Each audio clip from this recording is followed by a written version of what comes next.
حج کا سیزن چل رہا ہے اور حج کے بہت سے فضائل وارد ہوئے ہیں احادیث میں۔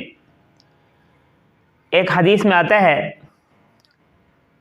کہ جو شخص حج کے لیے گھر سے نکلتا ہے اور وہ راستے میں فوت ہو جاتا ہے تو وہ قیامت تک اس کو حج کا ثواب ملتا رہے گا۔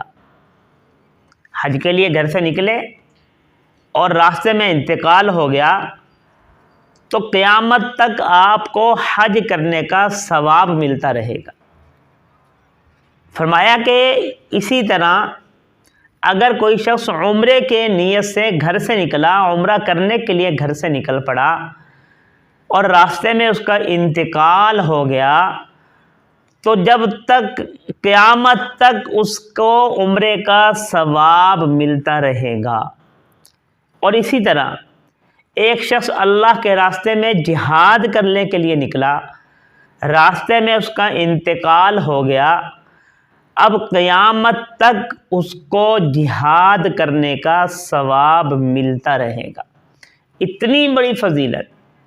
حج کے لیے آپ گھر سے نکل پڑے، حج کیا نہیں، راستے میں انتقال ہو گیا، قیامت تک حج کا ثواب، حج کرنے کا ثواب آپ کے کھاتے میں لکھا جاتا رہے گا۔